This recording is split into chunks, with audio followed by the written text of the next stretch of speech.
Welcome back to Let's Read Judge Dredd. Today's episode is The Beating Heart. Knock, knock, knock. Knock. Brad. It's me, Brad. It's me. You in there, Brad? Ah!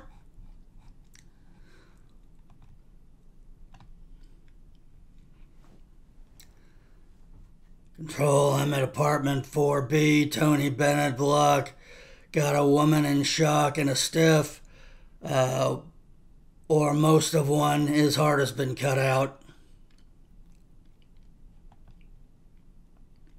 Cause of death, severe blow to the front of the skull. The heart was removed afterwards. Cause of death is a severe blow to the front of the skull. The heart was removed afterwards. Whoever did it wasn't organ leggers. This is the work of a butcher, not a surgeon.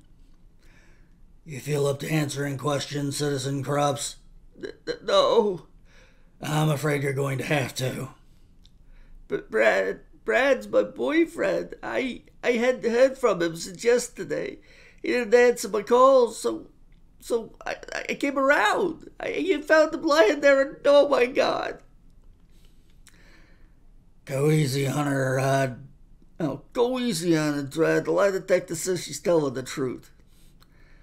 I've got to get the facts. You know anyone with a grudge against your boyfriend? Any reason to hate him? No, everybody liked Brad. He was the nicest, kindest man you could ever hope to meet. What about your other boyfriends? There is no one else. Brad's the only man I've ever been with. We loved each other. We were gonna be... we were gonna be married. And murder weapon must have been a buzzsaw. No sign of it. The only prints in the apartment belonged to Bradwell Doodle and carrying Krups. Yeah, I've checked with the neighbor. The Ruskins next door remember hearing a saw yesterday. They thought Doodle was doing some DIY. And nobody saw anything? Negative. Great. Earl Lacewing loved carrying Krups. And we've got the sin bin in the background and the laundroma in the foreground. He had loved her from the moment he first set eyes on her in the laundroma. That day, the most beautiful girl he'd ever seen. He wished he was brave enough to rush up to her and take her in his arms and sweep her off his feet and make her his forever. But how could he? Earl the Weed, the shrinking violet, too shy to speak to any girl without stammering like an idiot. How could he speak to this goddess? A girl like her would just laugh in his face. So he watched her, lost in silent, surreptitious worship, and when she left, she drew him after her like a lovesick zombie. He followed her all the way home, careful to keep out of sight, frightened she might see him, might suspect the passion that seethed in his unworthy breast. The next day he waited for her, and the day after that, and every day. Earl became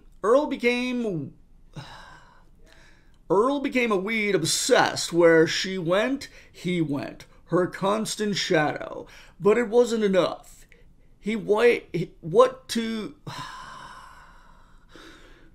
enough. What did she do when he wasn't there? When her door was closed behind her and shut him out? He had to know. He had to be with her always. And that was why, one day, when he knew that Karen would be at the Shopperama... Wait, Shopperamy? I guess it's a Shopperamy this time. Would be at the Shopperamy. Earl picked the lock on her apartment door and planted a number of sophisticated monitoring devices, both video and audio, so tiny only the expert eye could detect them.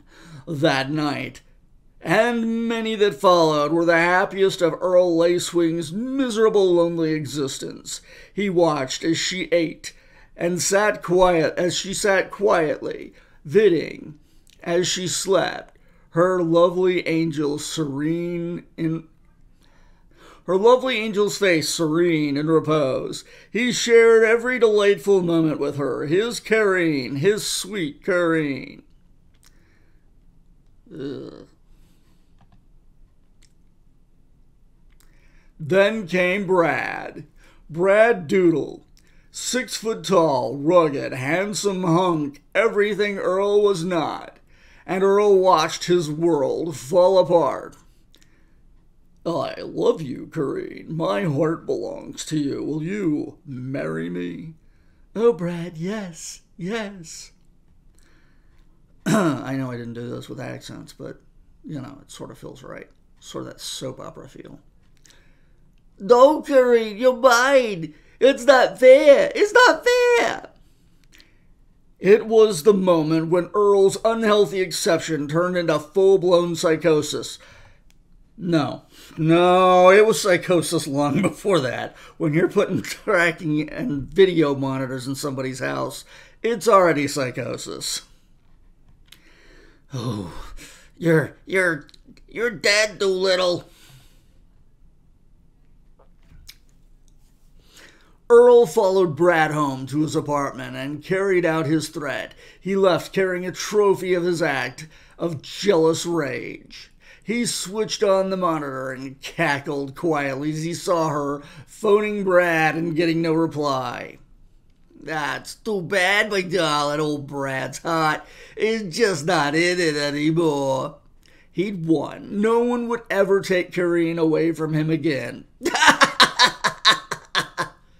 And then, ba-dum, the heart began to beat. Ba-dum, ba-dum, ba-dum. Next program, Heartstopper. Well, I guess we'll check in next time and see what the heart has to say. The telltale heart, in fact. Ba-dum, boom. Thanks for watching.